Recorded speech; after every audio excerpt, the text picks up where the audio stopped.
right, guys. Hey, I think we're at episode 28. Welcome to Behind the Brand. I'm Dave, and I got with me Eric Bergenn here of the brand new Bergenn Financial. Thanks for having me on. Right, man. Yeah. First question I'm going to ask you. Where'd you get that shirt? Very good question. This shirt is custom made, and it is by a company called Bergenns. Yeah, nice. Yeah. Now, this is one of the Banever specials, and he I think it's the first shirt I got from him when he went solo. Yeah. Get out. Yeah. So this is probably a couple years old at least. They hold up well. Yeah. Yeah, I had him on. He was here a couple weeks ago. I haven't got a chance to watch it. I felt like on the way down here, I was like, I really should have watched it. Yeah, your name came up, so that's why I had to ask. So now I got to watch it. Yeah, now I got to watch it. I'm not even prepared now. I saw that shirt walk in the door. I was like, I bet you it is. That's got to be one of it. So that's good though, see, because I immediately you put it together. Like that shirt doesn't look just like an ordinary shirt. That looks like someone made that shirt, right? Yeah, you guys talk a lot. Yeah, he's a good friend. Yeah, good. Yeah. We only met somewhat recently, but it turns out we have like a mutual very good friend. Okay. We were at a bachelor party together, like maybe a year after. Okay. Getting to know each other. We had met a bunch of times, just getting coffee at a similar location, doing business and networking and stuff like that. But yeah, we've become pretty close since then. Good. So. Yeah, he's a good guy. Yeah, we had it with 2 hours we talked. I was like, wow. I think I commented somewhere online that I would be shocked if you didn't talk for 2 hours. The two of you guys. Now he is, again, he's a storyteller, right? And it goes beyond clothes. He just is a natural storyteller. And he's fun to listen to. Yeah. So I know he likes what he does. He's very passionate about what he's doing. He's got this thing that really I haven't seen anybody else doing what he's doing. Not the way that he's doing it. Not in the way that he's doing it. Not the way he's doing it. I mean, I'm so impressed when people have a passion and art, but also there's an ethical belief behind what he's doing and the way he's doing it that transcends fashion. It's actually important for him to be making an impact while he's doing something unique, and I find it so impressive. Yeah, very cool. Very cool what he's doing. So what are you up to? West Hartford's got a new financial advisor in town. Yeah. Is that the case? And when did all that start? Kind of. Yeah.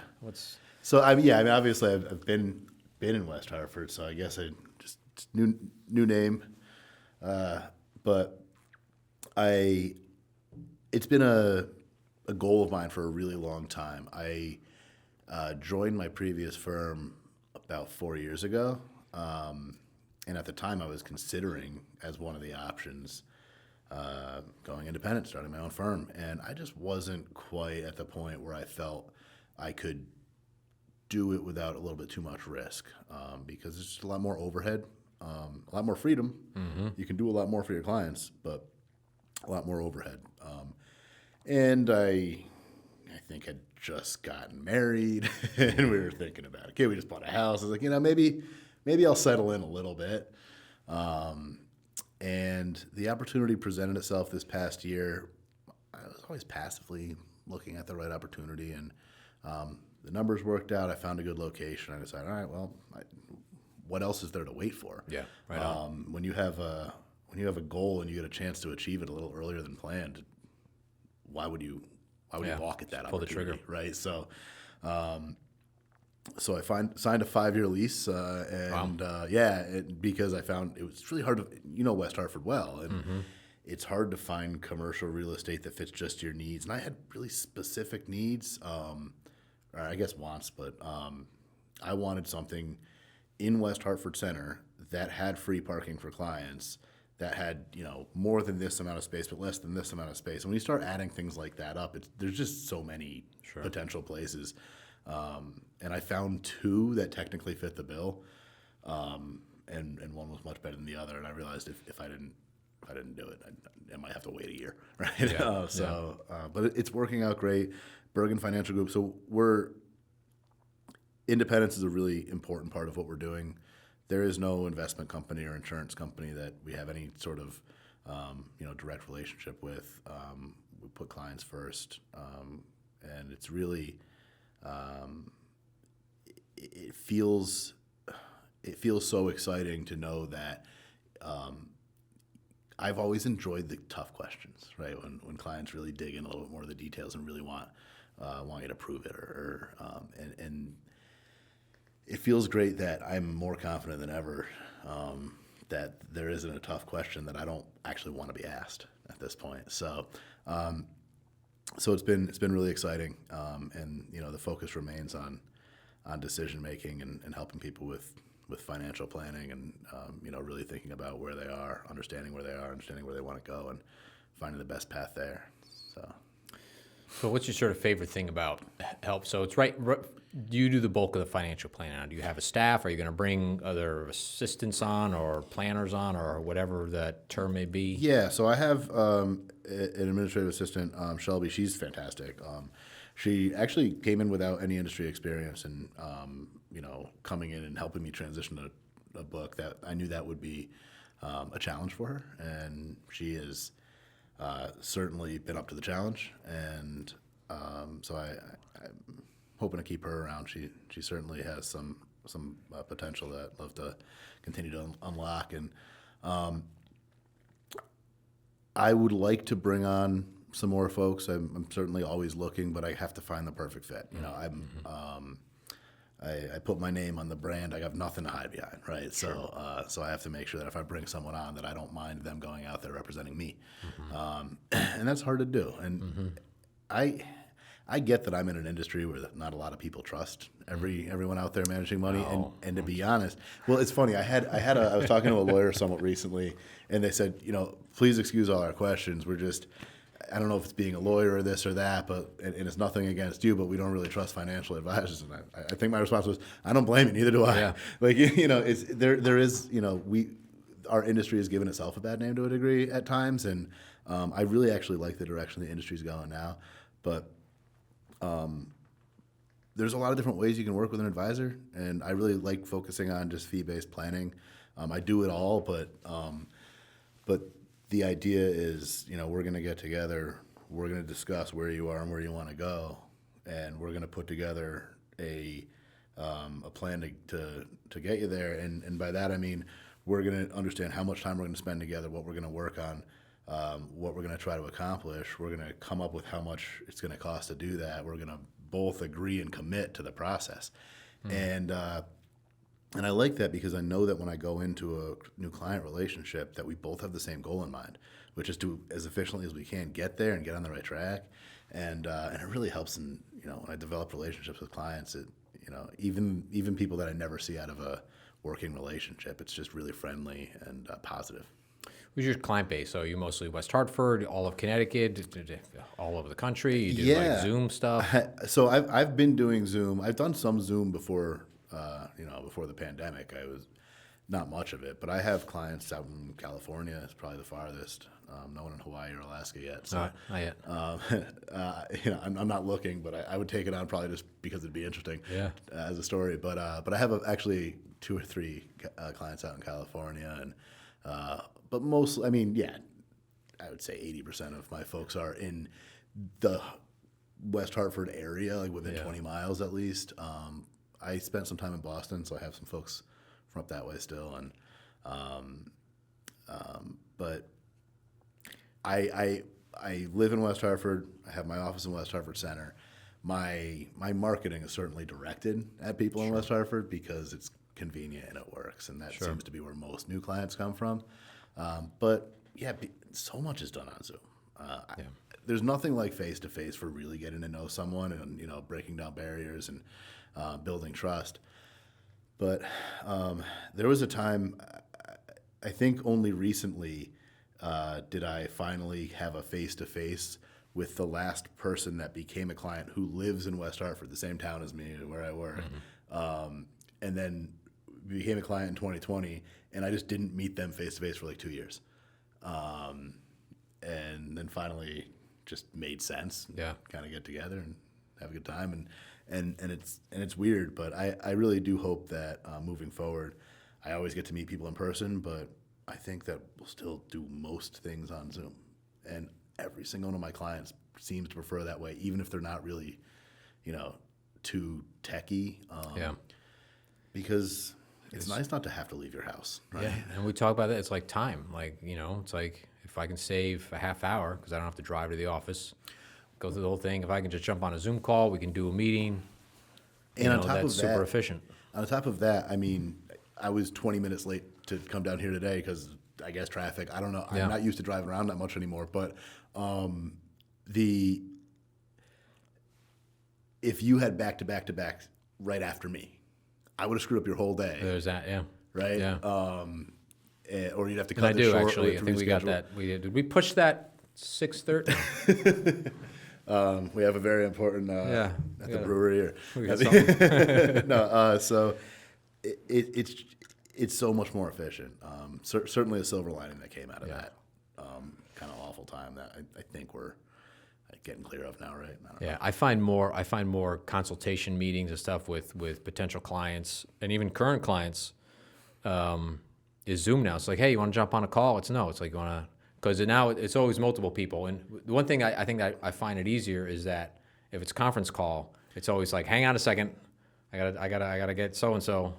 But now everybody just gets on the Zoom and we're all there and a lot of people have their video on now and nobody even pays attention. I watch people because nobody pays attention to the camera anymore. Right. They're just like doing their thing. Camera's there, but nobody cares. Nobody's Yeah. watching. There used to be this thing of focusing and talking to, and I don't even think that happens anymore. People just sort of talk Yeah. because you're doing stuff. And It was like, you're on if a you call. want to see me, I'm here. Whatever. Yeah, it doesn't really matter. But it has changed, and I think for the better. It was a little annoying at first, but now I get it. I think it's a great tool. Yeah, and it's funny. The video loses some of the nuance of the face to face, but it gets a lot more of the nuance than a phone call. So Yeah. Yeah. I still struggle to comprehend how people at different times, and I guess still today, do a lot of business on the phone. That's wild to me. Yeah. Like imagine. I don't know. I think of back at a lot of the movies that I would watch growing up. There's always a cord in the phone, and like people would be Always. talking to the phone and making another face. Like they'd be saying one thing, but like making a face and they feel a different way. Yeah. And it's like that's probably what's happening. And at least Yep. at Zoom, you get something a little bit more real. Yeah. That or they're having to fully fake it. Sure. And if you're gonna fake it, at least fully fake it. It's fully fake it, yeah. That's right. Yeah, you can't make faces. You got to be careful. Yeah. Well. I don't think I got caught yet.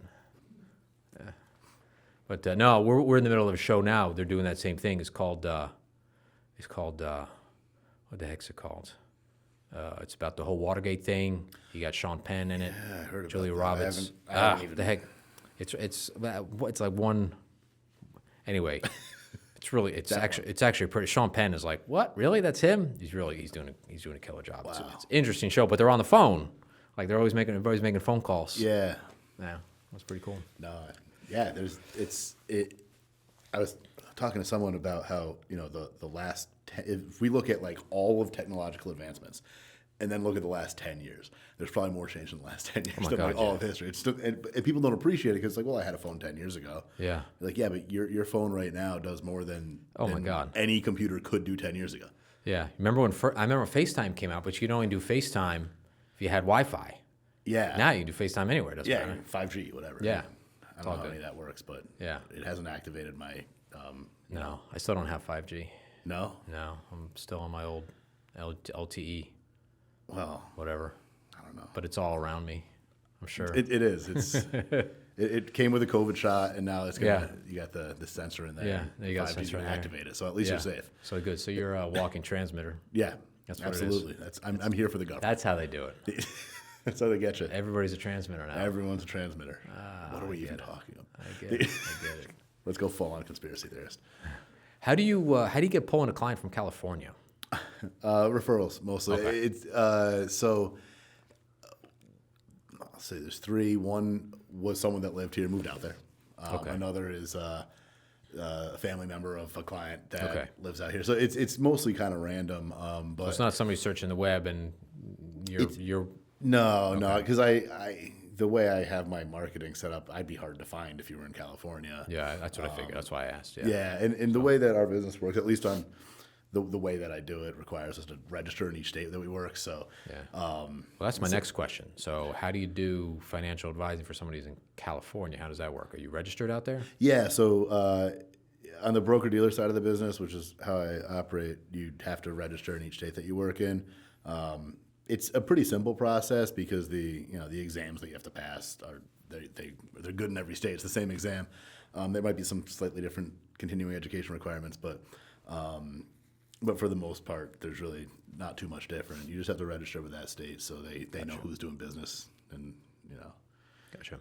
I guess it makes sense. And they get a little money from you. I think you got to pay a couple Of $100 to course. stay. Yeah. I was a little bit behind on some of my filings, so I just finished that up this week. Nice. Congrats. But yeah, so it's a little bit of money. I'm like, oh, man, but still, I'm gonna keep it. Yeah, it's definitely.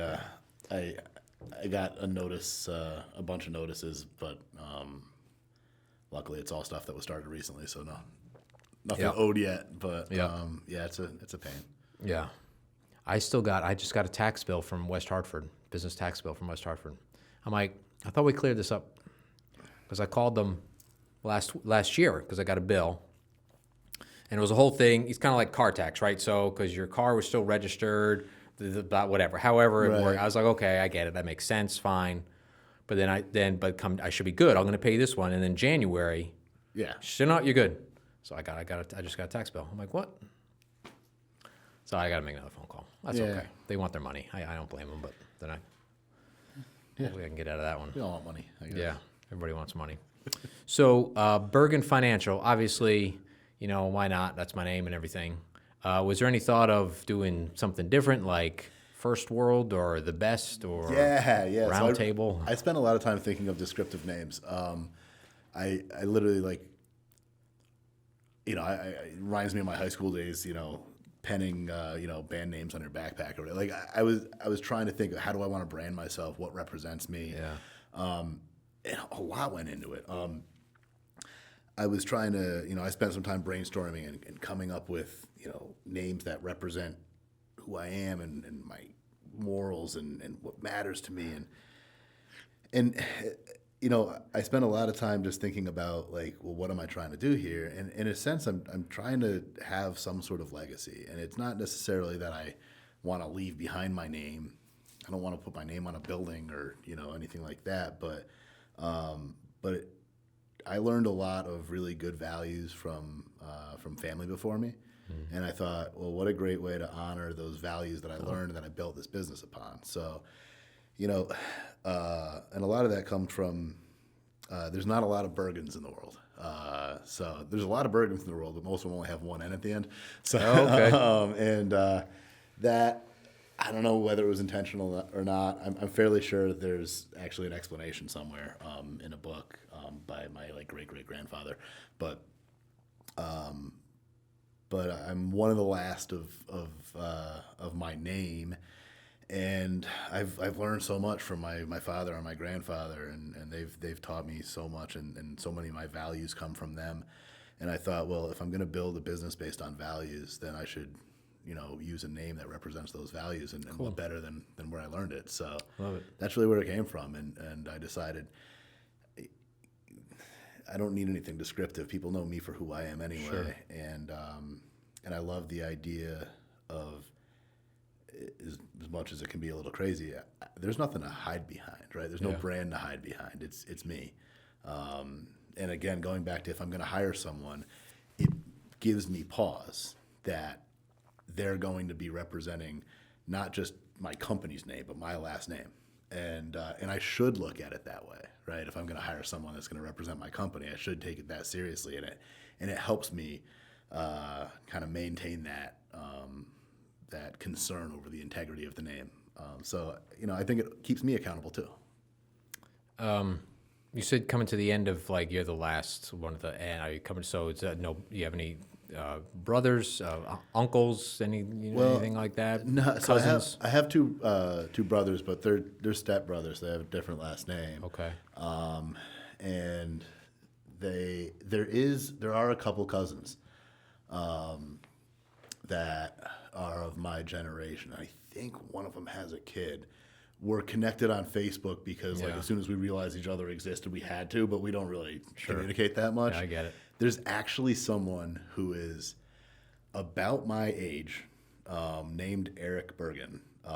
that lives somewhere in this area. I mean, my whole family's, mostly New Yorker-ish. Yeah. So Connecticut, New York, Massachusetts, whatever. And I guess all the way down to Delaware. But the East Coast is as far as we ever made it in this country. And but he, I looked him up, and I remember looking him up, and he was a drummer in a band in his like early 20s. As was I. That's right. I was like, I guess it is in the genes, right? Yeah. Yeah, and I'm not sure how many of them are planning on doing that. But again, there is one gentleman that I do know that shares the name that has a child, and I'm pretty sure it's a daughter. So so it might be dependent on my son Jack to carry it on the generation. Right. I don't want to put too much pressure on him. He's only 18 months old, but but it's on you, Jack. Yeah. Now my folks, let me see, my mom. She might be, because her brother, it's just her and her brother had 2 boys, so Vaccarelli, it's her maiden name. But so far, those 2 boys who are now in their 40s, they haven't had any kids yet. Mm-hmm. And I think that might be very close to the end of that line. My brother and I, on the other hand, I have 2 boys, he has 1. So we got a little bit of time. Yeah, it's funny how we hold on to that stuff, because in the grand scheme of things, like doesn't really our matter. many years today in history. It doesn't really matter, but it's kind of interesting. No? It's a fun thing to think about. Right? It is. Yeah. We didn't make it. My brother's as farthest west. He's in Chicago, but we didn't make it very far past the East Coast either. Yeah. So, but anyway, I'm gonna guess. I think I used to know. You're not Swedish. I don't know why, but I'm not. Well, there might be, because I don't know what Bergenn is. There's a lot. Bergenn. The name is Norwegian. See, I was close. Scandinavian. I was close. You know what? I'm not 6'2", so that maybe that's what it is. Maybe that's what it is. I don't know why I said Swedish, but anyway, no, that's kind of close enough, right? Yeah, that's kind of close. I was just hanging out with a Finnish friend yesterday, and we got back and forth about that. And yeah, so the name is Norwegian. Okay. But the last person to be 100% Norwegian in the name, I think, was my grandfather's father. Yeah, so it goes back. Yeah, I'm same as mine, but it's just kind of, basically everything Western Europe, I probably have some of that in the name. Yeah. So. But it's kind of, but you're right, though. It's kind of interesting to think about. Yeah. Like where the name comes from.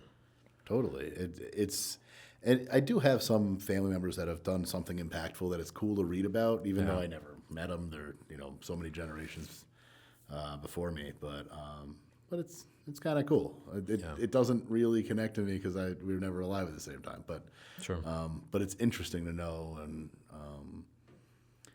what impact your family had on an area, as long as it's positive. I suppose if it was a different impact, I'd forget about it. Yeah, just move. But it means something to you. Obviously, you had a good upbringing. Thinking like this name means something to me because your parents treated you well and gave you good values, and otherwise, if they didn't, you'd probably name the business something else. Yeah, you'd do something else. And again, it's one of those things where I don't know if it's a pride in the name, but it is a pride in the values that come from the name. Sure. I mean, I certainly think that there's something about it that's, honoring my father and my late grandfather, but also knowing that they're imperfect. So I'm not trying to.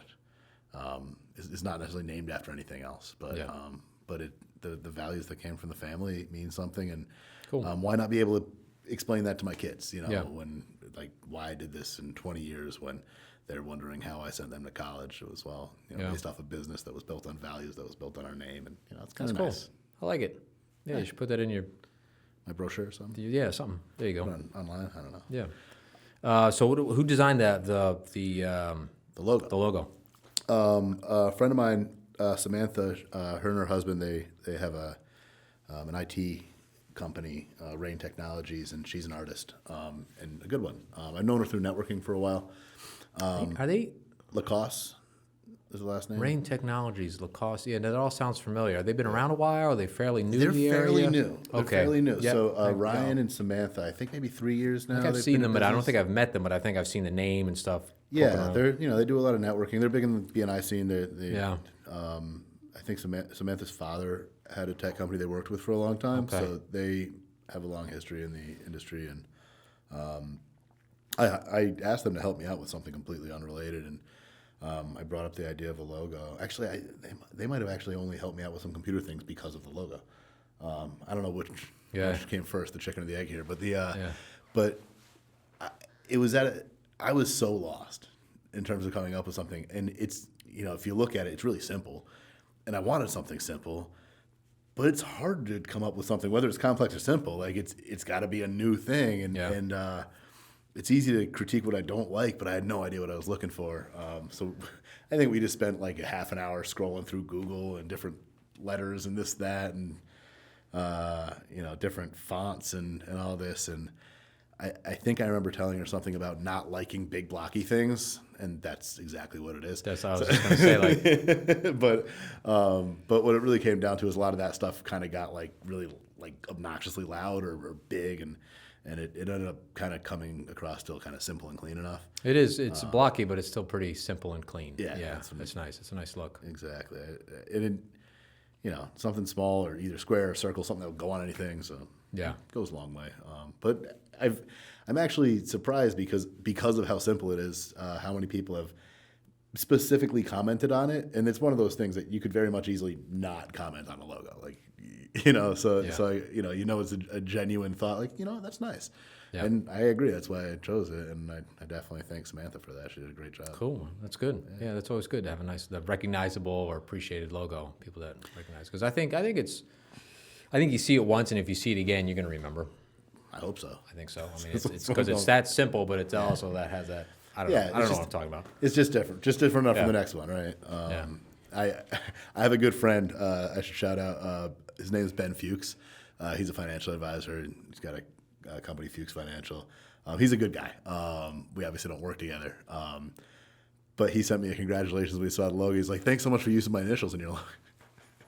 Perfect. So Ben, that was for you. Yeah, there you go. You're welcome, Ben.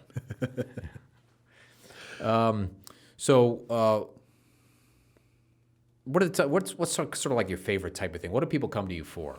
If somebody's going to come to you for the first time, is it I want retirement? Is it like I don't have any savings? Is it I'm just out of college? Sort of where is that sort of happy medium that you find yourself in right now? Yeah, I would say it tends not to be just out of college, only because there's nothing major on the table yet usually. Yeah. I mean, picking it. There's big things to do, but not necessarily in the realm of what I might help them with. Right.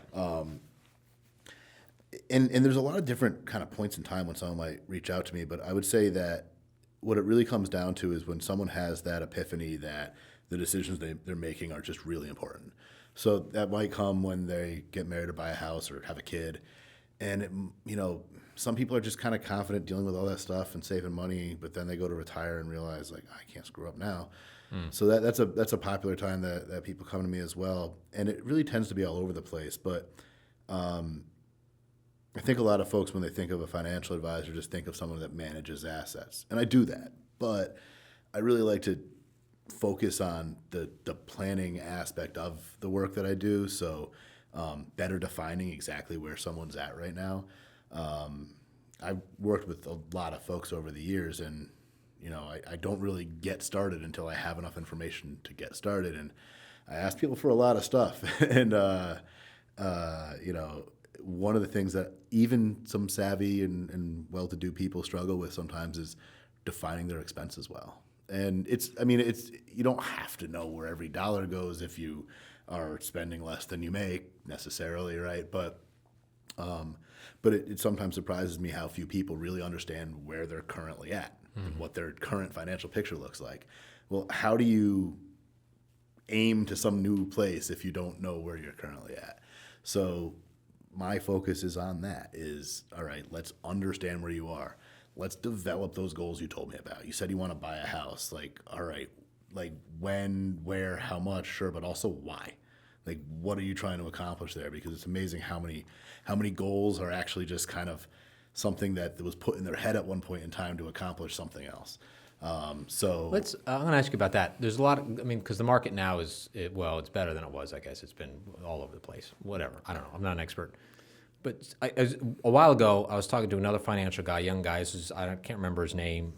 I met him through the chamber, and we were having a sit down. Anyway, and he brought up that he wouldn't buy a house. It's like you got to rent. It's like it's much better to rent. no reason buying a house. It's not a good financial investment. So I was like, oh, that's kind of interesting. So, but then you kind of go think about it. I'm like, well, I mean, it depends sort of, I guess, maybe what you're buying the house for how much you spend on it, right? All that kind of stuff. Can you afford it? Is it just like this now? It's just this thing you got to keep still throwing money at, or did you work it right so it's actually appreciating and now it's actually an investment, or however that kind of stuff works? What's your whole take on that? So I do think that if we're talking in generalities, that we have seen kind of a shift from, I would say the like the baby boomer generation. It was a pretty obvious decision. You buy a house because it appreciates so quickly. Okay. And that hasn't necessarily been the case. Obviously, the last couple of years are an anomaly, but it's hard to explain, right? Like why there's a lot of forces outside of the value of the asset of a property that are influencing that. So it's really hard to speculate on, what would happen in the next year or two. But I think actually asking that question is kind of a great way to explain the difference between what I think is the difference between how I approach these things and how a lot of people approach these things. I don't think it's appropriate to say that it's a good idea or a bad idea to do something. I think there's a right answer for you and there's a right answer for me. And that's why I go in to define all this stuff and really understand. I use a pretty sophisticated software that allows me to plug in all of someone's information, all of their cash flow, all of everything, and then we can actually show buying a house, what that looks like. We can show getting a mortgage, whatever fees you're going to pay, having the asset, the change in cash flow. We can account for expenses. Obviously, we have to make those up because we don't know how much it's going to cost to maintain your home, but we can use some rules of thumb and kind of guesstimate pretty well, and we can figure out when it's a good idea for you, not if it's a good idea in general to buy a house, because the answer isn't going to be the same even for two different people on the same house, right? Or the same person on two different houses. So I think each of these, buying a house is a major financial decision, right? I mean, it is. Your first house is probably the biggest thing you ever bought in your life, the most expensive thing you ever bought in your life. I guess both. They're pretty big. Pretty big. but when you're approaching one of your biggest financial decisions ever, probably a good time to slow down and think about it, right? And it doesn't mean to hesitate and not do it, but just really understand what you're doing. That can have dynamic impacts on every other decision that you make. And that's the other thing that I really love about financial planning. It's okay, you want to buy a house and you want to do that next year. Tell me what you want to do 5 years from now, 10 years from now. When's the break-even point? Really interesting conversation I had with a prospective client who reached out to me. They saw me on Facebook or something in West Hartford, and they're a couple from Brazil and living here, and they want to thinking about buying a house because they heard you should buy and not rent. And they want to be in the United States another 10 years. So there's a pretty long runway for a break-even point there, but they might want to move out of Connecticut in 3 or 5 years. It's just like, we can do all that math, but, and they might want to start a family soon. They might want to move to Brazil or might want to move to another country, right? We can answer whether or not it's a good idea for them to buy a house. But then if one of their future goals changes, it might change the answer. So it's just so important to really, really dig into these things and then think about things and then create kind of a hierarchy of these goals and what's most important to you. Because ultimately making one decision might take another one away. And really, for the most part, making financial decisions is about opportunity costs more than it is about the value of that decision on its own. Once you do this, you can't do this anymore. So you really have to know what your values are and what you're trying to get. So did they buy a house? I don't know. We just spoke like last week. Oh, okay. It was a very new, but it just kind of, because of that particular topic and all the dynamics of that, it was just a great example. But it's interesting. So even if let's say you're paying $2,000 to rent a place, and do all the numbers, and this house comes out, and it's like, oh, look, I can buy this house, and the mortgage with taxes and everything is going to be $2,000. Sure. Now, obviously, there's more stuff now, but you got to pay for. Yeah, you can't call Depending the on what your landlord landlord when was something breaks, doing, right? You Yeah. got to pay, and if something breaks, Totally. you got to fix it. Yeah. But put that. Well, it put also that comes aside. down to the equity that you earn eventually because you sell Yeah. the house one day. It's dynamic. That's the whole thing. Yeah. is- So well, I'm only going to be here for 5 more years, right? So why don't I just buy the house anyway? That way, in 5 years, I sell the house and I just get all my money back. Yeah. I mean, is that like Assuming that the logical- house appreciates at what rate? Assuming that the house doesn't burn down. You know, I burned down at least as insurance. No, that's a whole different thing. Yeah. but- You know, Yeah. you don't know, right? Yeah. I would guess that it'd be really fun. Actually, what would be really fun is take a property that's just generally looks like most people would consider that a nice house, and then just go ask 50 people. This is worth $400,000 today. What do you think it'll be worth 3 years from now? And the range of answers you might get. Yeah. Right. You probably get a lot of people that are really into real estate that'll say $600,000. Yeah. It just goes up forever. And you'll probably get a lot of people say, well, market's been going up forever. It's got to crash eventually. We're worth 200. Yeah. And you'll get all sorts of different wild answers. But the thing is, we don't know. We don't get to know that.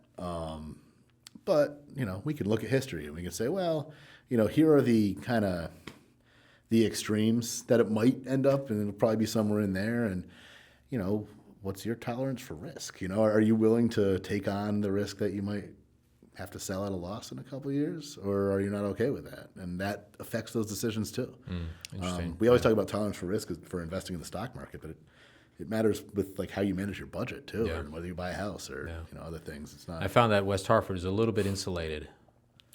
Little bit. It seems to be, yeah. I mean, Yeah. historically, when housing markets have struggled, West Hartford doesn't seem to I struggle mean, as it much. fluctuates, but not like Yeah. some of these things you hear on the news of like, Yeah, I mean, I'm far from an expert in real estate, but it tends to be a really desirable town.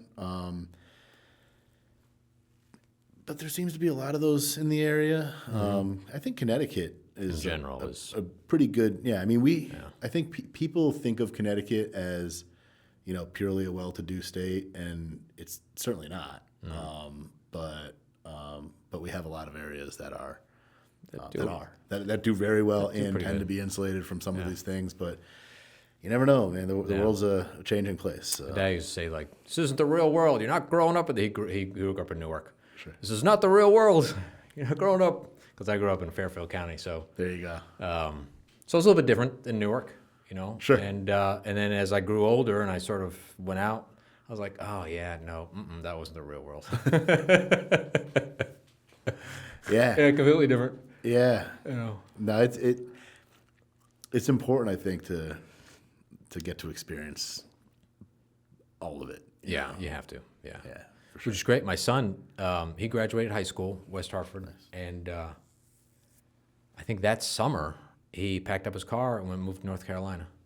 Just a buddy of his moved down there, so we stayed there for 4 months, came back, stayed, then went back again, and then he just traveled around the country. I mean, he's like, talk about, I was like, because he called me up. He's like, Dad, I'm traveling cross country. I was like, oh, that sounds great. When are you leaving? I think I'm going next week. I was like, oh, okay.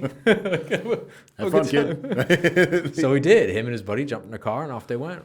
And That's awesome. I was great. I was so happy for him to be able to do that kind of stuff. One of my really good friends,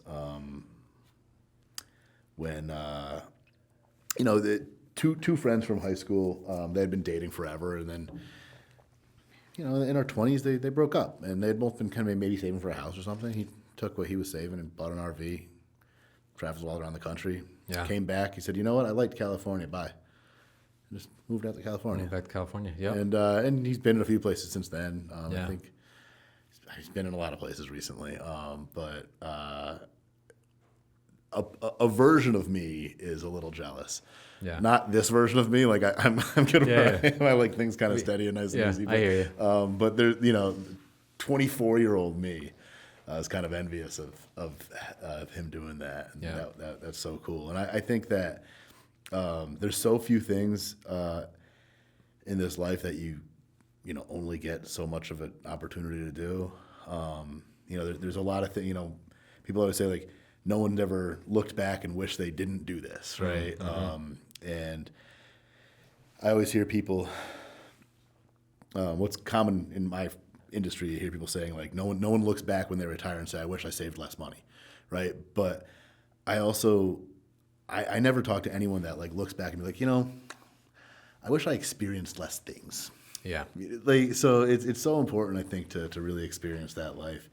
And if you want to do something like that, especially when you can, your son, when he decided to do that, and no responsibilities yet, really. No, What a great time to do that. Because we had that conversation, and I'd had with all my kids. Like, listen, if you can do something, because my daughter was talking about it. She's like, well, I might get a job first. And I was like, no. I said, don't. That's why. No, because then the job leads to an apartment. Apartment leads to responsibility, and then you're not going anywhere. Do it while so if you you're can. going to do it, just go. Just go now. So, but they all had different paths, and they're all doing well. But I think that the happiest and most successful people that I work with tend to be folks that they don't spend a lot of money, but they have a lot of experiences. Yeah. They travel a lot, but they travel well and cautiously. They don't spend a lot of money, but they experience things every year. Yeah. I feel like when I talk to them and we really get personal about it, I feel like they are the happiest people I know. Yeah. There's people that experience everything but don't waste their money. Yep.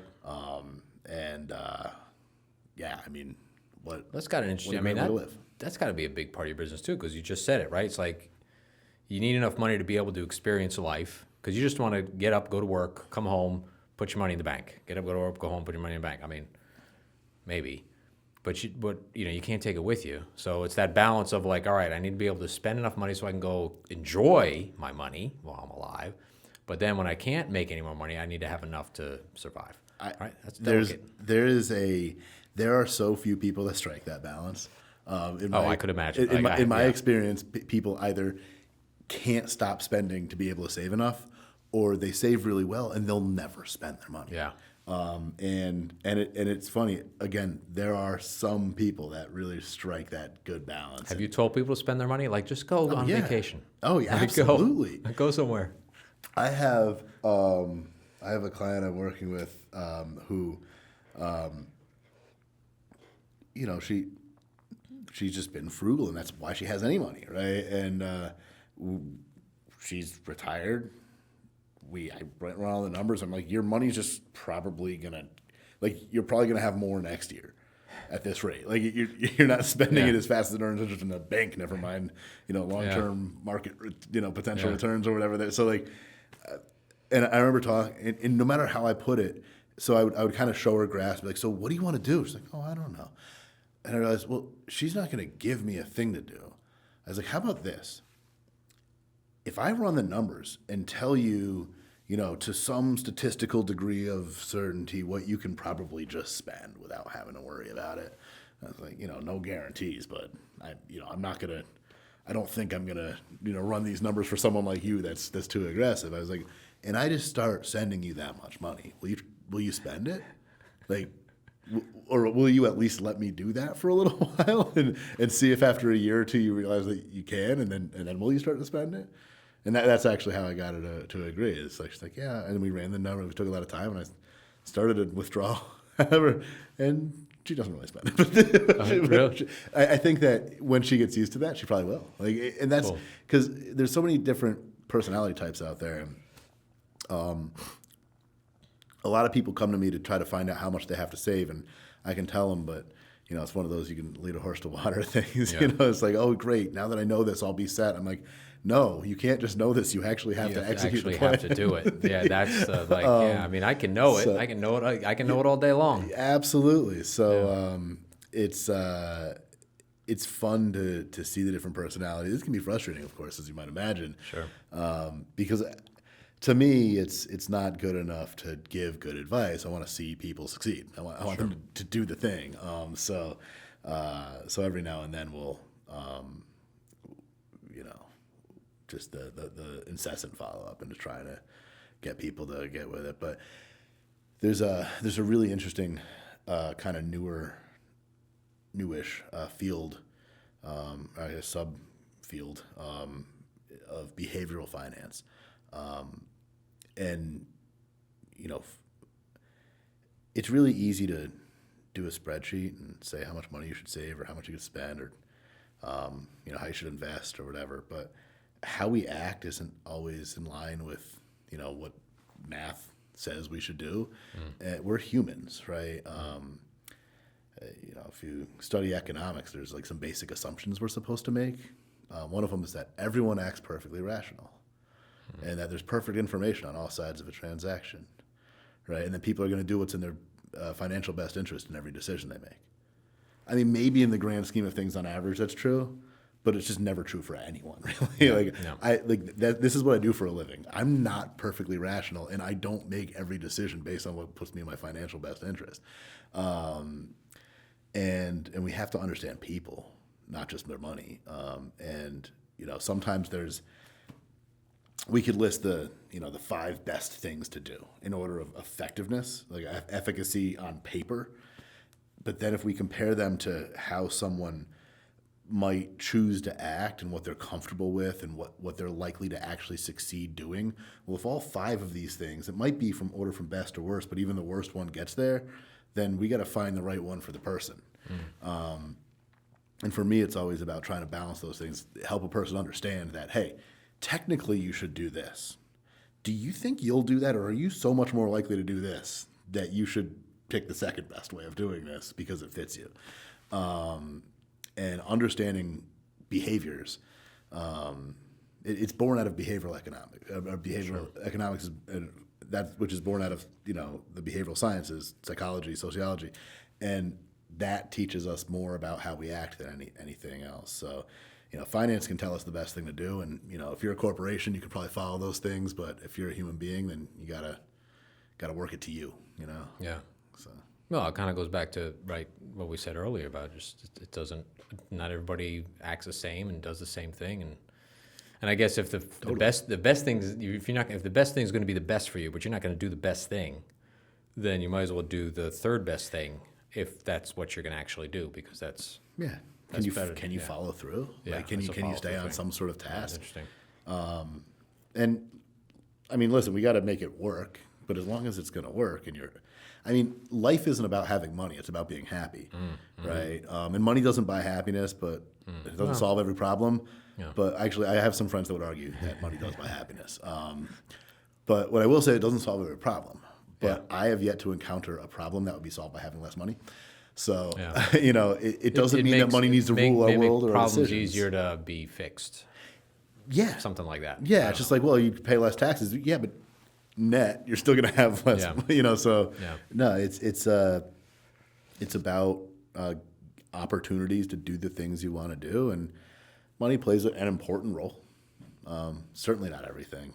I try not to let myself become obsessed with financial decisions and money all the time, but I recognize, what I do for a living, it all has to be measured in numbers. But Sure. we have to, my job is to serve people, and hopefully make really good financial decisions with them. Yeah. But serve people first. So. Yeah, I made a couple decisions based on money, career stuff. Mm-hmm. And looking back, after a few years, I'm like, I don't know if that was a good decision. Like, the money was good and everything was good, but it wasn't a good life balance or whatever that is, right? It just wasn't a good situation. So I had to make a change. Yeah. Maybe get less money or whatever it is. So it's difficult. You kind of want to go for that, like, I finally made it. I'm making all the money. But if it's a crap job, it's not going to make you happy. And it's going to make your family miserable. Then, especially your family miserable. There are weird incentives in place, and money certainly affects how people act. And it's why, in economics, we measure, there's actually a measurement of enjoyment or utility. It's called utils. No one ever really talks about how many utils they get out of something, right? That'd be a weird way to speak. Maybe I should start doing that at parties and see how it goes. I think you should. But the idea is, it's not about money. It's about the utility. It's how much happiness we get out of it. And you measure utility in dollars, right? So you could get a lot more happiness out of less money as long as there's enough money to be able to do the things you need to do. So like you mentioned, you can make more money, but is that really what you're trying to do? As a financial advisor, I feel like it's my job to understand, why do you want to have money? if you just want to be the richest guy in town, I probably don't want to work with you because that's just going to be like obnoxious. But if you want to have money so you can make decisions, well, what are those decisions? What do you want to do? We don't want to have money. We want to be able to spend money. Yeah. Essentially, right? Yeah, I don't want the way we want to spend it. That's a really good point. It's not that I want it. I just want to be able to spend it. If you want it, if you just want to have it so you can, put it out there that you have all this money and gloat about it, fine. But that'd be a weird way to get. Yeah. Like, imagine getting a lot of, satisfaction out of telling people that you have a lot of money. Yeah. Okay. Congratulations. I don't know. But there are a lot of things that require a lot of money. So like I can get a lot of satisfaction out of saying, I've got my kids set up so they can go to school. Like I'm going to leave a legacy that will allow my grandkids to go to school, or I'm going to leave a foundation behind that'll support this cause. Like there's things that you want to have a whole big chunk of money for. Yeah. That you could be proud of. Yeah. But if you're more proud of having the money than being able to impact the world, then I don't really want to hear about it. And I don't think most people would. Like, then it's just, a little bit obnoxious and in your face. Yeah, so. No, I hear you. So you hear a little bit about, well, not a little bit, a lot about, there's no gold standard. I'm just kind of curious. There's a lot. I don't know if how deep you want to get into that. Like, yeah, that's a super nerdy economic topic. Well, I know I don't want to go, and I don't want to go. We won't go deep. I don't want to go down that rabbit hole. But it's like, everybody's like, well, the dollar's not worth anything anyway because it's not backed by anything. And what's the truth to that, if there is any, or what's your take on that? Oh man, so sorry, I don't know. I didn't know that was. Is that a super nerdy question? It is. It's something that I say, oh man, because I'm like, well, how do I answer this in a way where I don't get excited and put everyone to sleep? Now, the idea is that everything, the intrinsic value of most things have a lot to do with its availability, right? How limited a resource is. Mm-hmm. There's only so much of certain things in the world, therefore its value will continue to go up as there's more people and less of it, right? Mm-hmm. Just inherently. And that's the kind of concept behind the gold standard, but we're not going to run out of gold either, so whatever. The reason people are concerned when there's no standard like that is because, like, how do you actually value money? What's the intrinsic value of money if there's nothing to measure it directly against? But ultimately, and without getting too political about it, because it doesn't need to be, but it inherently is a political topic of conversation. Our society is based on political structures and rules and all this stuff. So in essence, it really is based on a value we just put on it. We can just call it something, and if enough people agree in the right way with the right systems, that's what it's worth, whether you like it or not. I won't go really many layers deeper than that, but like a lot of people get really excited about blockchain technology and cryptocurrencies and stuff like that because of its. I knew where you were going with this. And the idea I have a personal interest in crypto. I got to ask, but anyway. Go ahead. It's which I find fascinating. When I read about blockchain technology and ways it can be used, I found it to be fascinating. It doesn't seem to be something that's really going anywhere in its usefulness. It seems to just still be only measured in cryptocurrencies that are kind of seem like speculative investments. And I should say that I'm not. I've read enough about blockchain technology to understand it, but not enough to really speak too much to it. But and same with cryptocurrencies. But I think with anything else, there's a little bit of a level of just belief and speculation in something's value. And again, if enough people believe in something, it matters. If not enough people believe in something, it doesn't matter. And there's a lot more, technical stuff going on there. But for the sake of, anyone who'd ever be interested in listening to this, that there's better people to talk about it, and probably not what most people want to get too deep into. But so long, it could be a super long conversation. Well, and honestly, we could have a less than perfectly well-informed conversation about it, So without people knowing what I do for a living, I'll kind of leave it at we can leave it where I can. But I think it's going to be interesting and maybe important, I don't know, to see how that unfolds over the next few years because, it's becoming so popular and there's enough people essentially investing in it that it's going to have big impacts on it. And it has. I mean, the last couple of years, it's had enormous impacts on people and for better or for worse. You do just blockchain and cryptocurrencies and like how that works. And again, where that all kind of comes from. And that's the idea of that technology is a somewhat limited resource that's defined ahead of time that, there are comparisons to that gold standard idea in cryptocurrency. Now, do you see that? Not too do deep. you feel that it may, again, I mean, I don't know where we are and everything, because right now it's in the gutter, right? I mean. Sure. I don't know where the housing market's going. You don't know where that's going. But I'd be much more confident as talking about that. And that's not to say that no one knows, but it's to say that no one knows with any real certainty. And but it's not something that's going to go away. I don't think so. Okay, that's a fair question then. Yeah. I don't think so. All right, blockchain didn't work. Whatever. We're not going to. So it's something that's going to stay. That could happen. Maybe it's going to morph. That absolutely could happen. It just go away. I'm really interested in seeing how everything unfolds with this FTX situation, because and some of the appeal of blockchain is that it can't be government controlled, and we'll see how long that lasts after all this.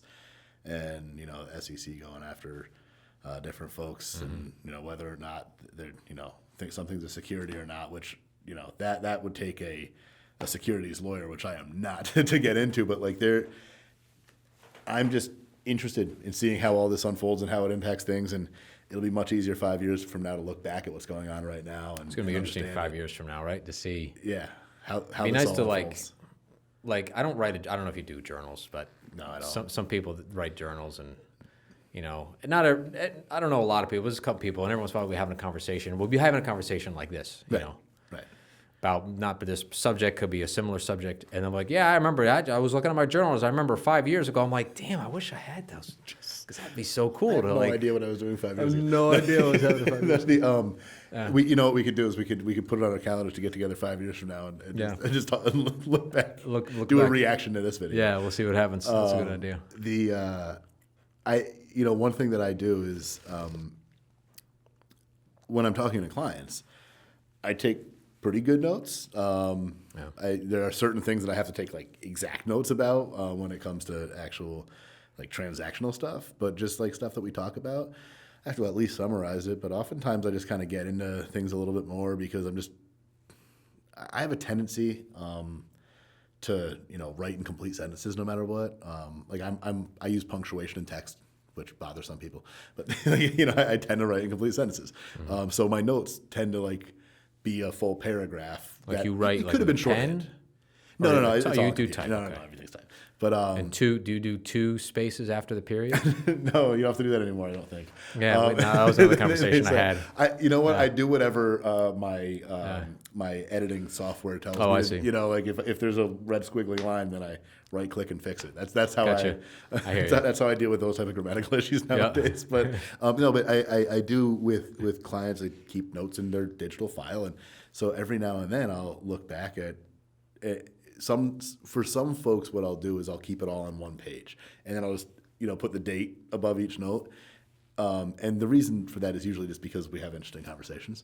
So I can kind of read through old conversations almost like a journal entry. Yep. And that is sometimes fun to go back and read. Yeah, I bet. As you might imagine. Yeah, I particularly tend to do that with clients that make wild speculative claims about what's going to happen. I remember I had a client, whenever the Dow was at 18, that told me it was going to fall to 10 before it got to 20 or whatever. I was like, first of all, I don't know if the Dow is the best index to measure anything against anyway. But I was like, all right, that's you might technically be right, but if you ran some quick stats, you realize how wild of a claim that is. And it's okay. You can make wild claims, but when when you say wild things with confidence, you better have something to back it. Of course, it was wrong, but It was okay. but I like people like I always like to take those notes. That actually wasn't a client. That was just I think a family member of a client. That Do you have people who, you're trying to give them advice or point them in the right direction or whatever it is, and they're adamant they won't? It's like, no, I don't want you to put my money there. I want you to do this kind of thing. Is there sort of that, like, not a battle, but like a little bit difficult to try to explain like why this might be better for them as opposed to what they want to do with their money? Yeah, and sometimes there's give and take, and I have some great client relationships where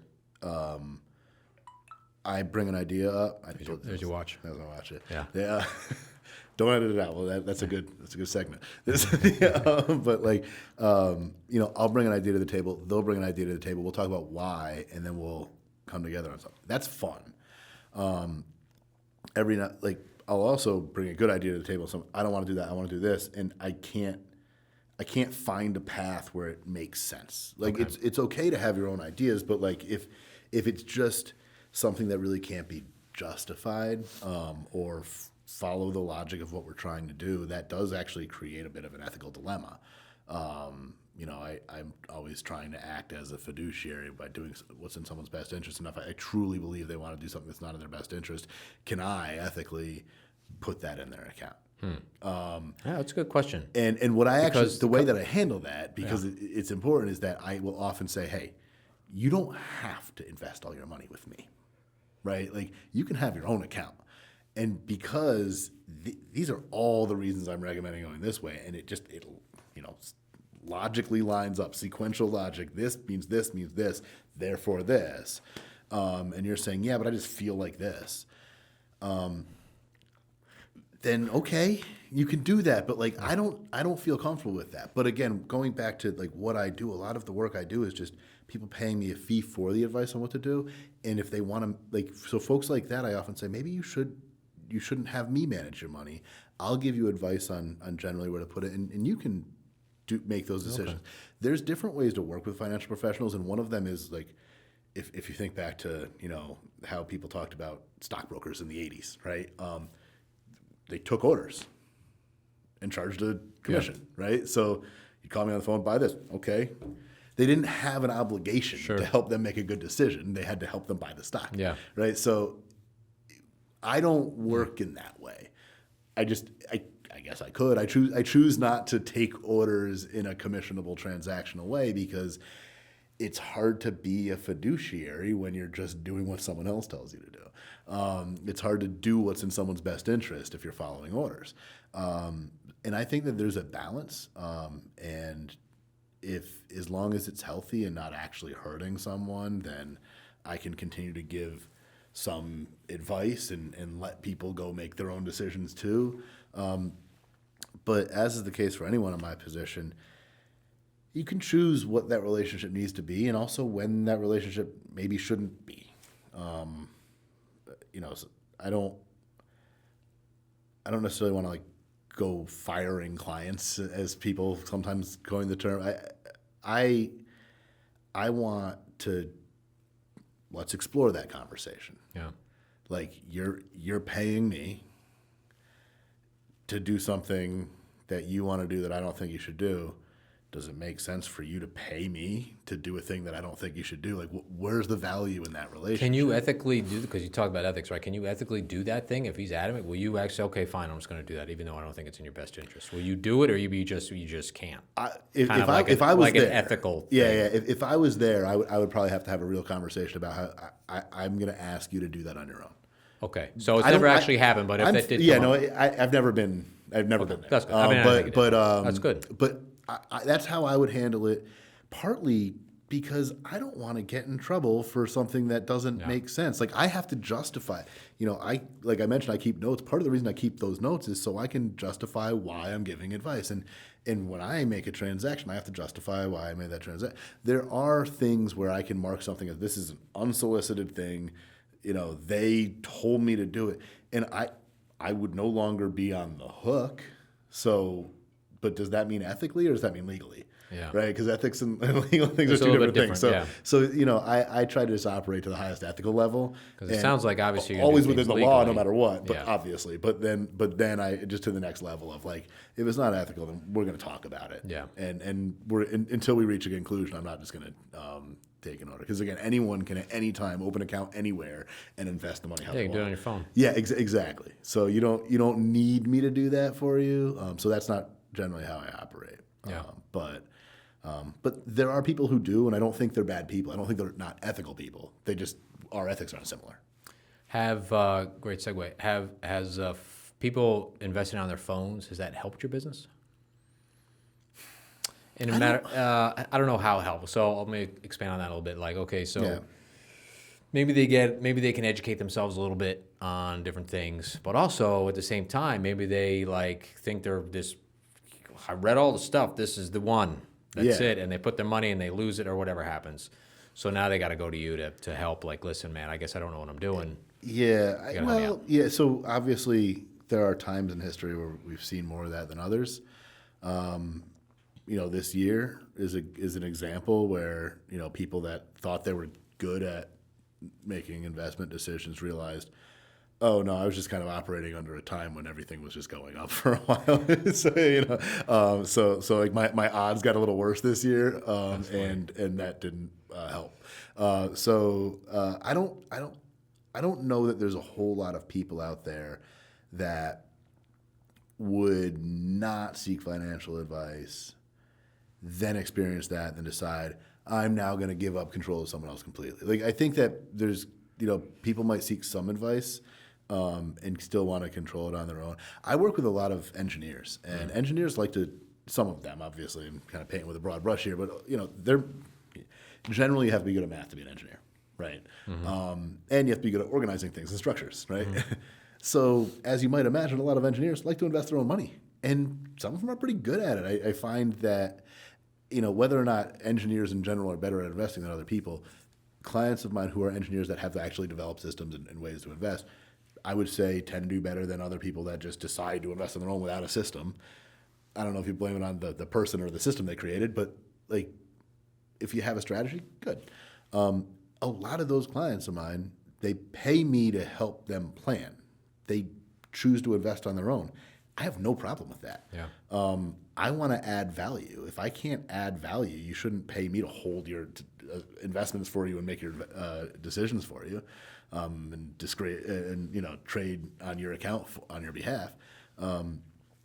If you want to implement your own strategy, then you shouldn't pay someone else to do that. But a lot of those clients tend to recognize that they maybe don't have the sophisticated tools or the knowledge to have the foresight to think about how different things will impact that throughout their life. So they want to come to someone like me to make sure they're not missing anything, But then they'll still make their decisions within that, and it's fun. I actually really really enjoy those folks because as long as they're not making crazy decisions, and in my current situation, I don't really have any folks that are asking me for general advice and going making terrible decisions on their own. So luckily I don't have to deal with anything like that.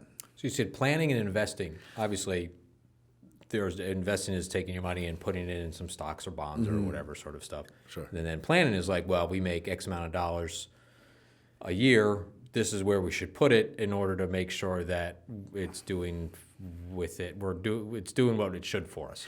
Did I get that right? Yeah, I think so. The big difference is, planning touches on the things that aren't necessarily investing, but impact your money. Yeah. And it goes beyond our areas of expertise, and we'll work with you and strategize with you in areas where you might hire someone else. An estate planning attorney, for example. I have a family now. Should I consider this? Yeah, I mean, there's these different types of trusts out there. These kind of tend to do those things. Maybe this will work for you. You should go talk to your attorney. What I see a lot of people doing is something like this. Are you working with an attorney? If yes, go talk to them about this. If not, meet my friend whoever, and you guys should talk about that, and then loop me back in, and we'll make sure that what you're doing to preserve your assets if you're incapacitated or pass away, and how you want that to work. Well, what can we do to make sure that our decisions align with that? Same thing with taxes. We'll spend a lot of time talking about taxes, but taxes. really all I'm going to do is come up with strategies that you should really go talk to a CPA about, because I'm not licensed to give direct tax advice or file taxes for someone. But at the licenses I do have taught me a lot about, generally how taxes on investing works, and a lot about income taxes too. So I do know how to think about those things and get people started down that right path.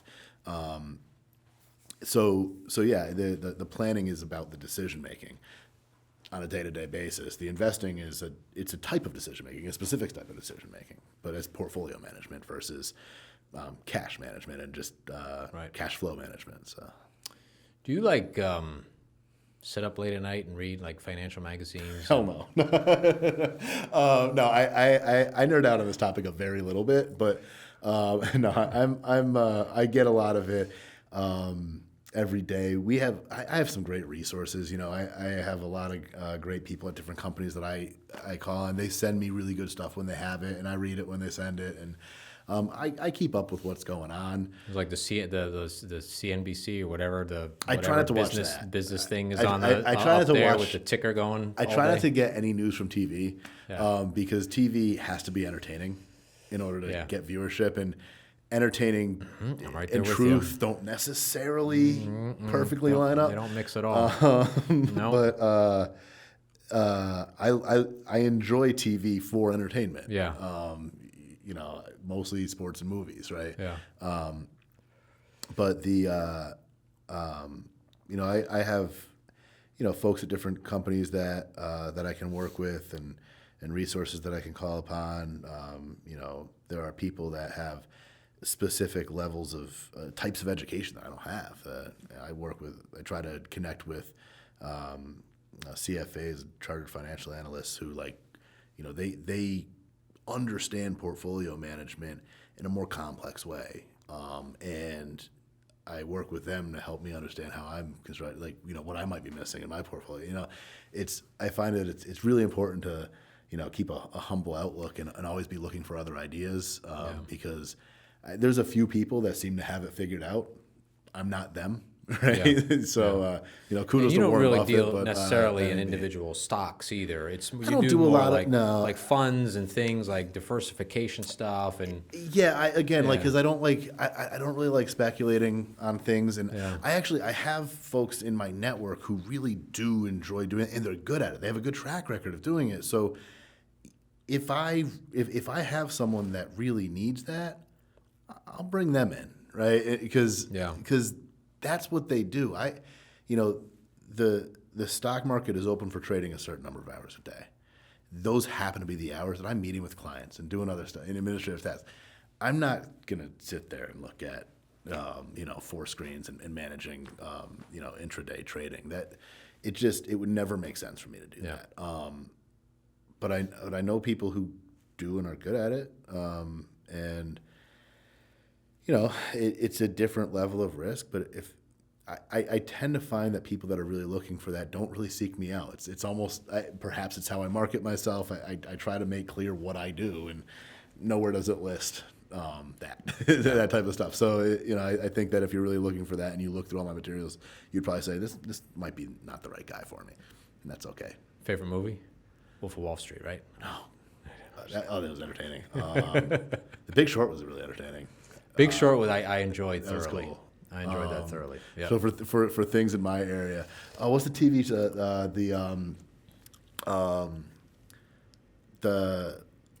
The TV show out by the lake and Ozark. Ozark. The Ozarks. Yeah. Oh my God, Ozark was great. Great. It's so funny because everyone's like, "Oh, you got to watch it. It's about a financial advisor." I'm like, okay, really interesting. And the first scene, he's a financial advisor. Then it's just drug cartelling. It has nothing to do with that. Yeah, nothing to do. I was like, I guess it's industry adjacent. I don't know. Sure, yeah, it works. All right. He starts laundering money. I'm just like, all right, Yeah. that's not what I do, but thanks. But that's okay. No, that was one of the most entertaining shows I've seen in a long time. Great show. Absolutely love it. There's one of my favorite lines, Ruth from that show.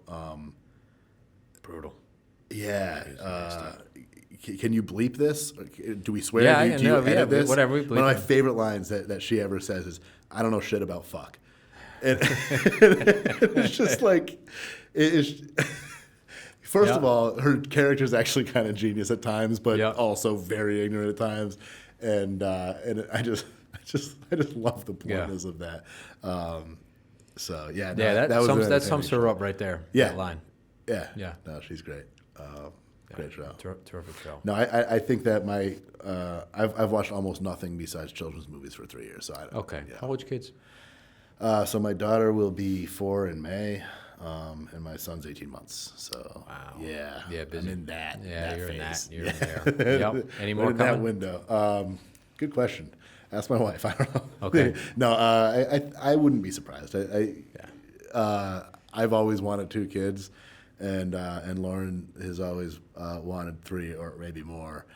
So I think we'll reach a compromise and do exactly what she wants. Yeah, there you go. I think that sounds good. Sounds like a good plan. Yeah. No, that's cool. 4 and 18 months. Wow. Yeah. Yeah. So. No, that's keeping you busy. Yeah.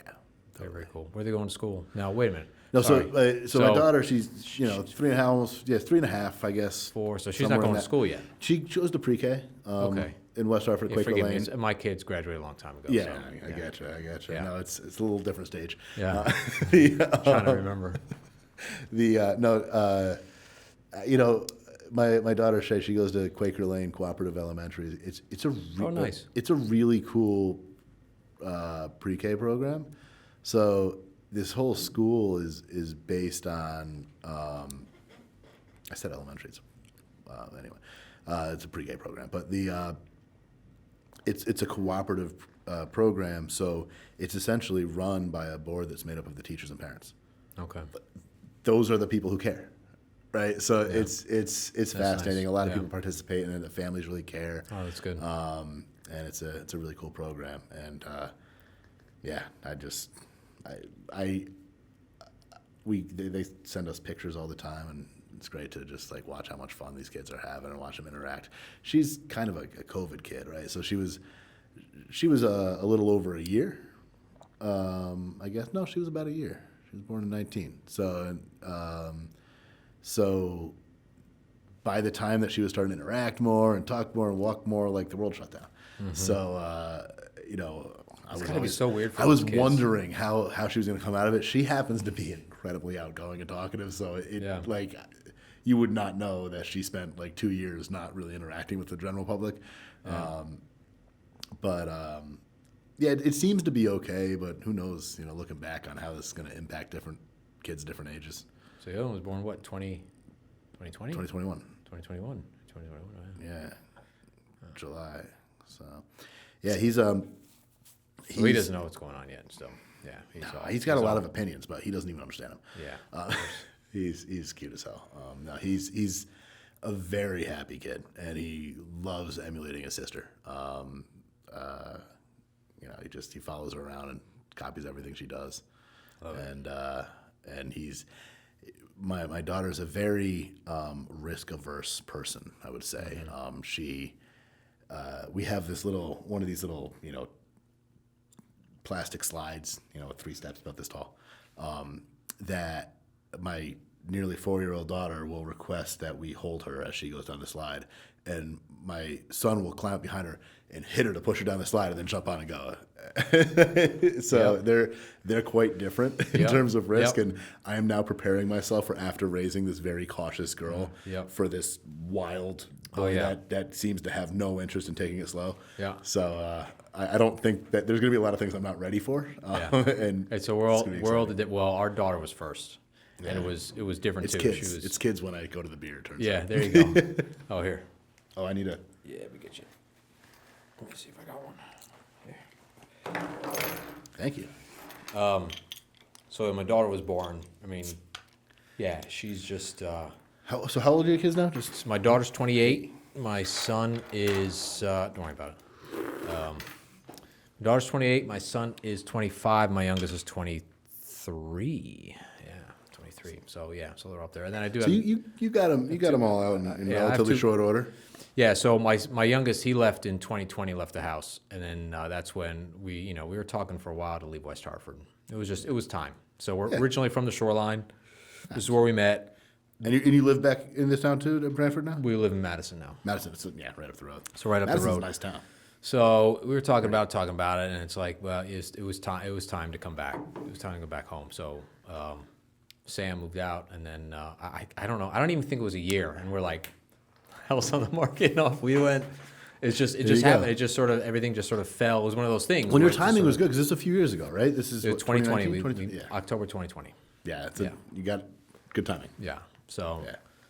It just sort of, like you said, it just sort of happened. Do you think part of that was also the shutdown that made you just move on it? Like, well, what are we doing here anyway? Like, we can't even enjoy the things we do like about it, or is? I mean, it could have been part of it. I don't think so, though. I think it was something that we've been talking about for a long time. Yeah.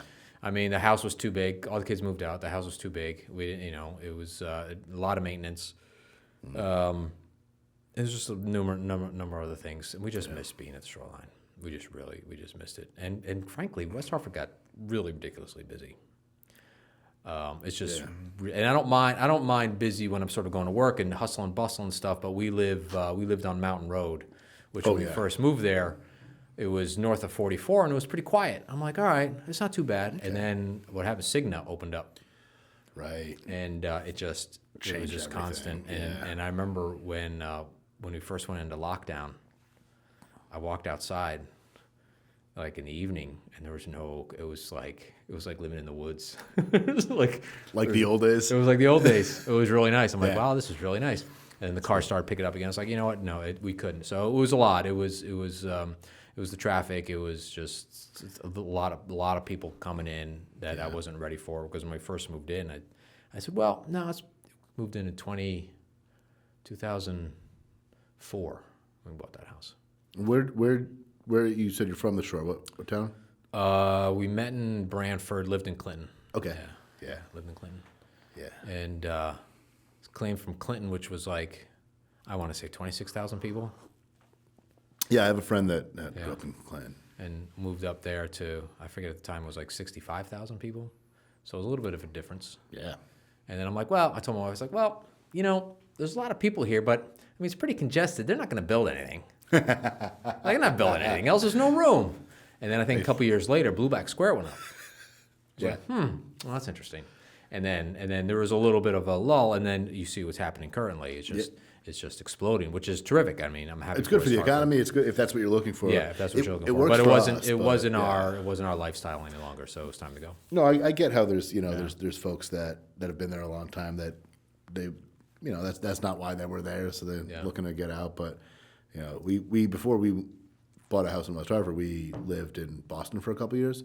My wife's from Wolcott, small town, and I went to high school in Colchester. I've lived in a lot of towns. I never really know where to say where I'm from, but I was there for a pretty long time. So and that's where I went to high school. So I guess I'm from Colchester. All right.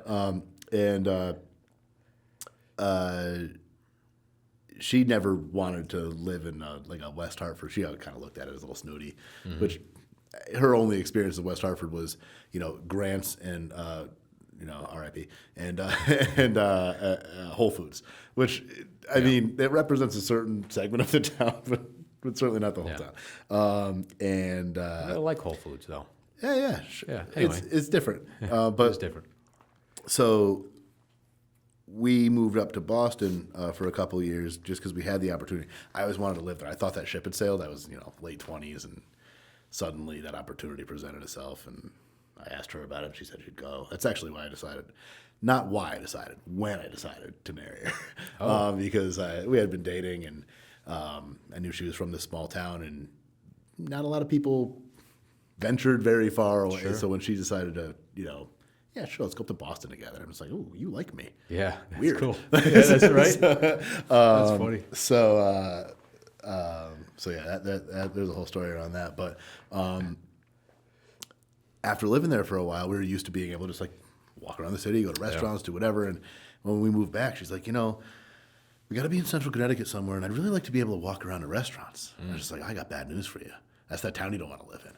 So we love it. You know what? It's pretty much it. That West in Hartford is Central really Connecticut, the that's only town. Yeah. that has that feature. The walking feature, because like the walking there's a lot of nice towns with restaurants, just not the walkability of the center. So with houses in really close proximity, like a lot, like a complete surround. like we live 1.25 miles from the center, so we can on a nice night we can walk Easy. and Walk. safely and comfortably. Yep. So it's that's exactly what we were looking for, and the idea that it's building up to me is great. That's why we're there right now. Yeah. But I could definitely imagine 25 years from now saying, all right, let's go somewhere quiet. Yeah. Maybe not. I like it, but Yeah. we'll see.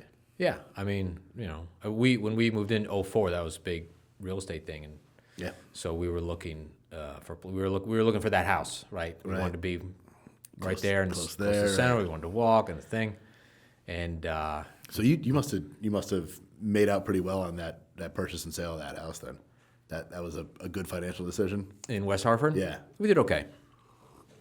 Not, I think what hurt us was the traffic. All of a sudden, Yeah. there's all that traffic, and then I think that hurt the value of that home. Yeah. But we did okay. I'm not complaining.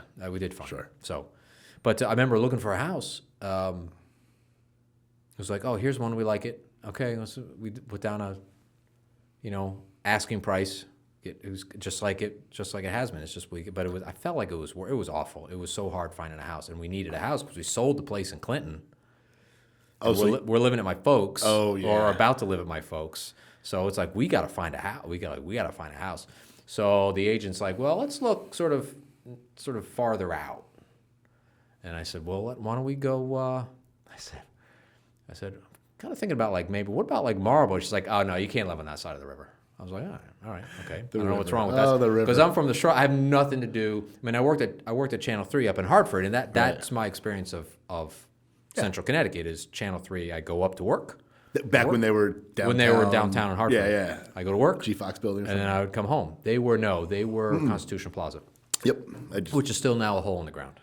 Because they tore it down, it's still a hole in the ground. It's across the street from Steam Boiler.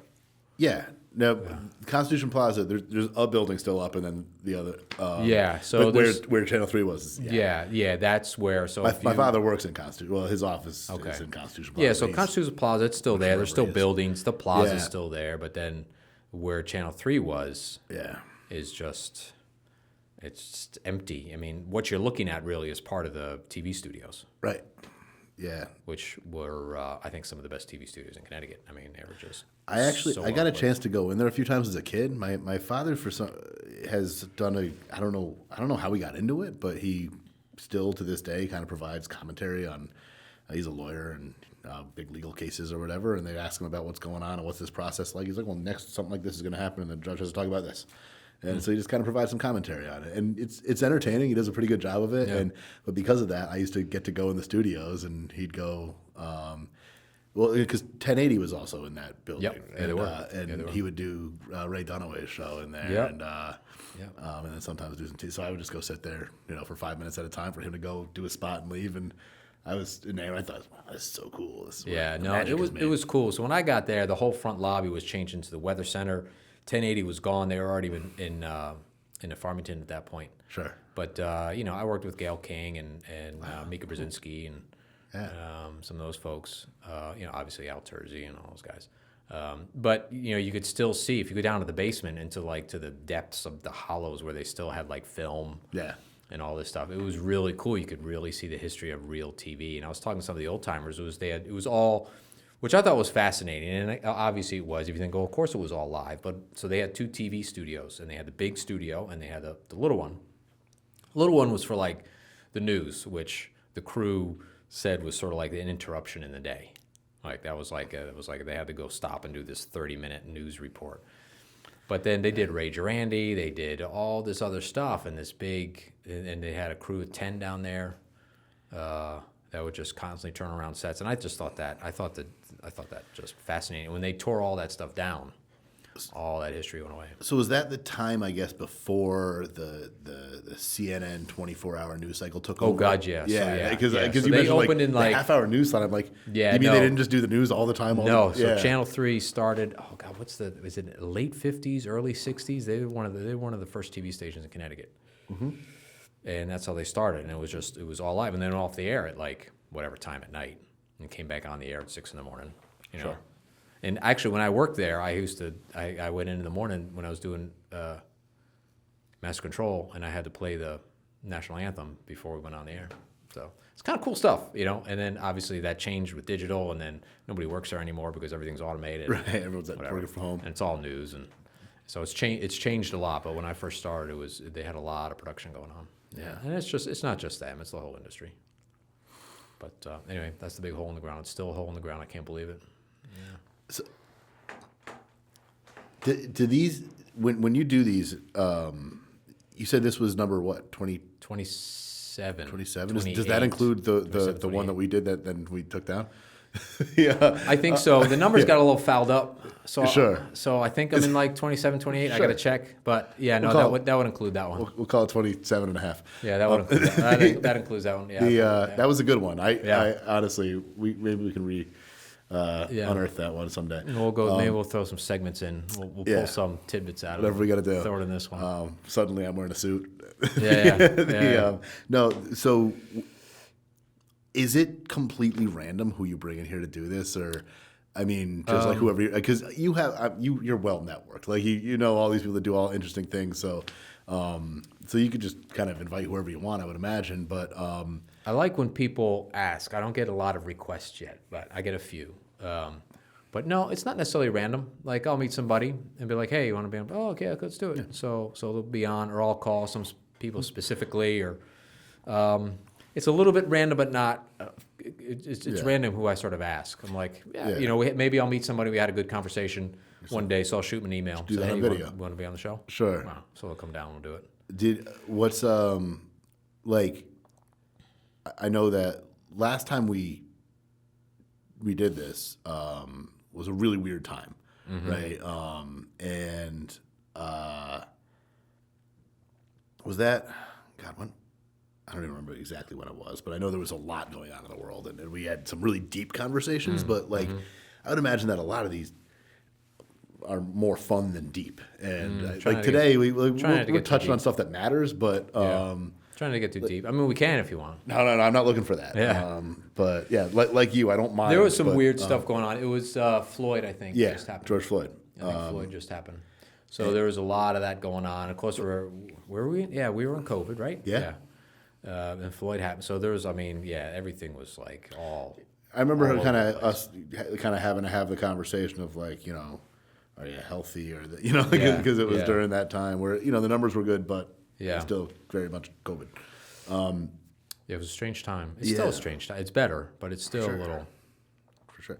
interesting. So what are the most entertaining conversations that you've had doing this? Like, what are the most interesting things? Like, like how, I had to ask if I could swear, right? Because I like having fun, but I'm also relatively conservative about that kind of stuff sometimes. So like, I would imagine that there's people that have zero filter, and then there's someone like Matt Banever who's just a great storyteller and can go in so many different directions. Yeah. He was actually good. I don't know. I had so many different people on. I had a musician on, which I thought was going to be really good, but it didn't. I don't know. It didn't work really well for us for some reaon. But it still just didn't click that particular day. Sure. I think I was still kind of new in the studio. We didn't know each other that well. So it was that kind of stuff. I did have a woman on, which I thought was really interesting, talking about coiled cords.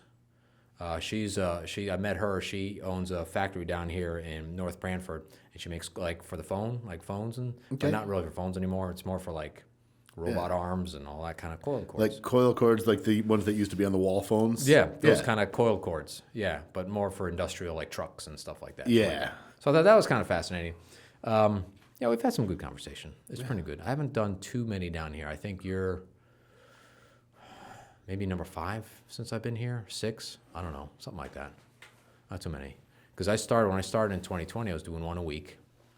Yeah. And then that got pretty heavy, so I went down, and then COVID hit and everything, and I got busy, all some other stuff, and then I went to like every other week, and then I just stopped eventually altogether. And then now I'm trying to kind of revive it, trying to bring it back because it is a good time. I enjoy doing it. I hope my guests enjoy doing it. So. I love having conversation and focused conversation because so much conversation now is like you're distracted by your phone or you have a lot of things going on, and even if you're not like I didn't particularly do anything to prepare for this, but Yeah, me neither. it's a mindset, right? It's Yeah. just like, okay, I have to go have thoughtful conversation Yeah. where I keep my focus there. It's being recorded. We're on camera. I'm trying not to break the fourth wall too much here. Sure. Right? Like, just don't look. But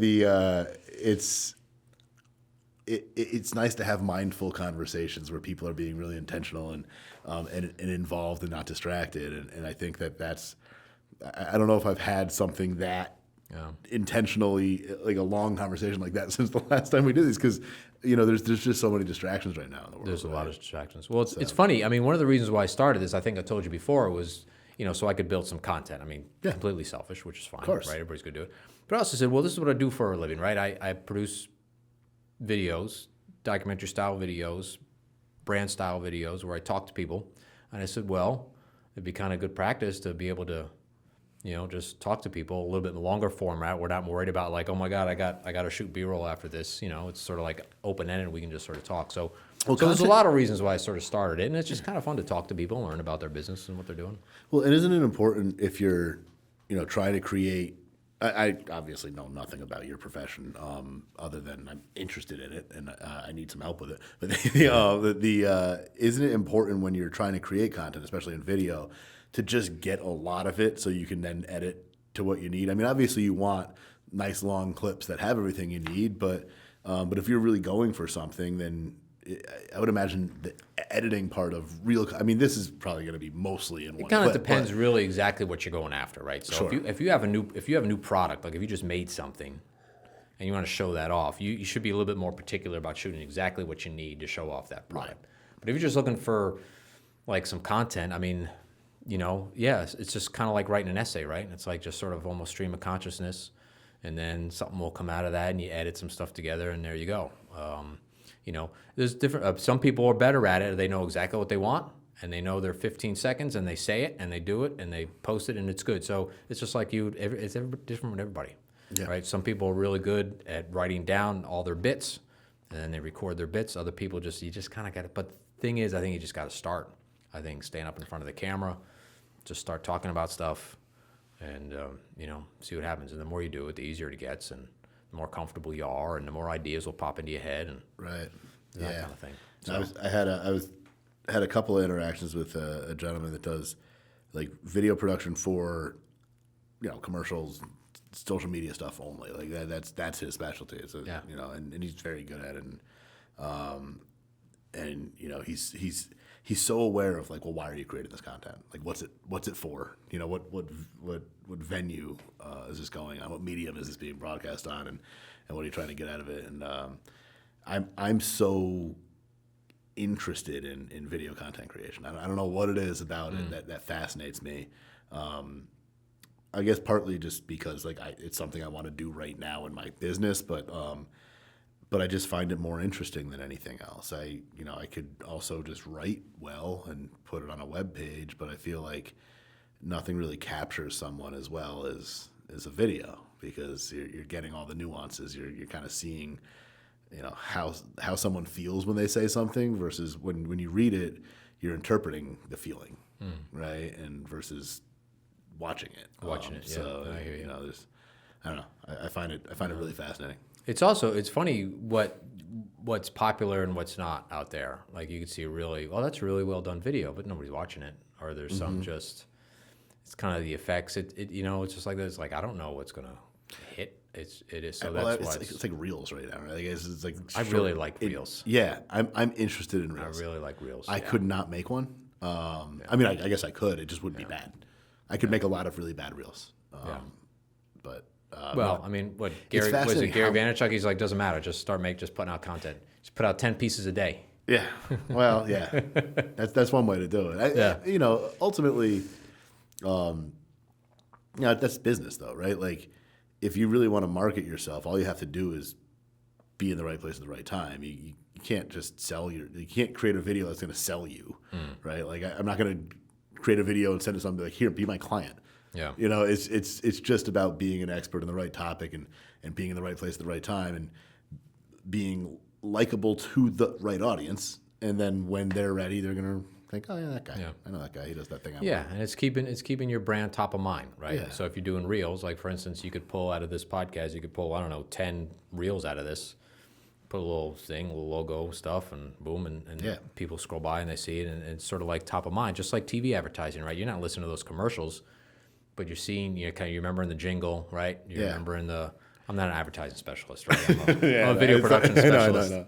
But right, that's sort of that's what I take out of it. It's because when I'm making videos for people for marketing, it's like, all right, well, we need to make sure that, your brand is consistent. Like if you're blue and green, we got to make sure that there's blue and green throughout the video. And Right. that kind of stuff. Yeah.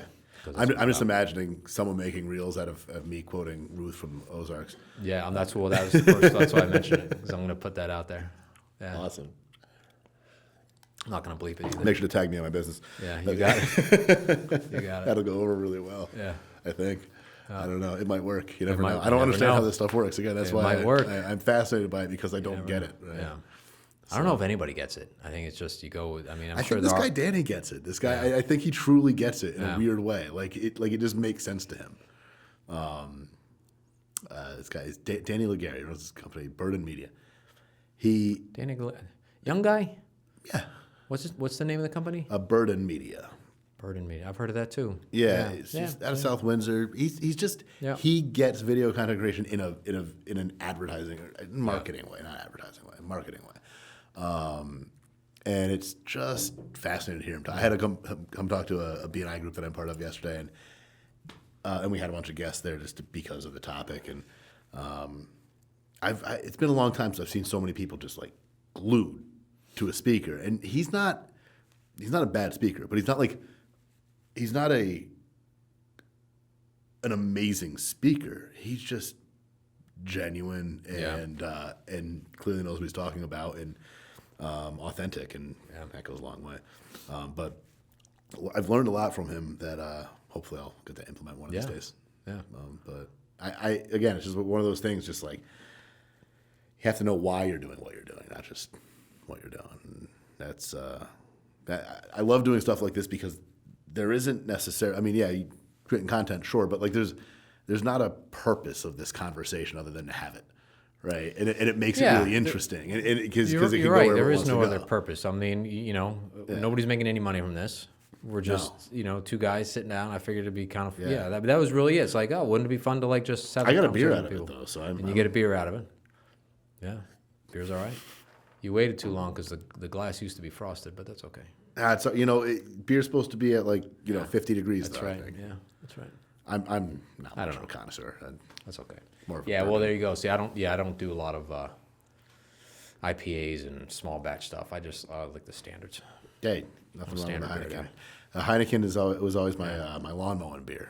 Okay. I think I feel like it's just a good to have the kind of fresh flavors with the smell of cut grass. So I got a funny one. So you ever watched the Yellowstone? You watched? I've never watched it. I know how huge it is, and I feel like maybe that should be our next thing. Lauren and I tend to binge shows after they've already been popular for a while. Yeah. So you got to watch Yellowstone. So I started watching it. And the first episode, I was like, that's pretty good. Anyway, so completely, we're up to date. Let's put it that way. Okay. Right. So they drink a lot of Coors. Okay. So I go to so it's Christmas. So we're watching it right around the holiday. So I'm like, we're going to my daughter's, and or her fiance now. He's a beer drinker, so I'm going to bring some beer. So I gotta go get some beer. So I can't. So I go to get they're drinking the Coors Stubbies. They're like the Stubbies. The They're old, sold out. I'm like, I can't find it. I'm banquet like, where the hell's all the, where's all the, 'cause where's all the Yellowstone? beers? So, yeah, I did find some, but it was tough. That is funny. No, it affected. I'm a bourbon drinker. Like that's like when I want a really nice drink, I'll have a bourbon. And I don't know what's happening on Yellowstone, but everyone now and there shares like a picture of a bourbon being featured in Yellowstone that suddenly you can't find anywhere. Yeah. I'm just like, this is really annoying because I like that drink, and now I can't get it because of a show I don't understand. Yeah. Well, I know Bullet. I remember all the bourbon. I know Bullet was on there, which is one of my favorite bourbons. Yeah. But yeah, no, it's a good show. Yeah, definitely check it out. I We had a lot will of fun have to watching now it. because it's the reason I pay way too much for bourbon. Yeah, you got Way too much. Everything costs so much money. I'm just like, man, Oh, I didn't sign up for that. I just wanted to drink too much. Yeah. So why groceries? No, we're not gonna go there. We're not gonna talk about the price of groceries. Thank you. But listen, man, I hope you had a good time. I did. Yeah, I'm gonna absolutely. let Every you time. go. This was a Always blast. fun. Yeah. I'm glad we finally got together again. Me too. Thanks for having me on. Sure. This is fun. Yeah, sure was. All right. I guess that's it, everybody. Thanks for watching. Episode 27 or 8, we don't know. 27 and a half. 27 and a half. We'll see you again next time. Thanks, Eric. Thank you. All right. That's it. How'd we do? It's a wrap.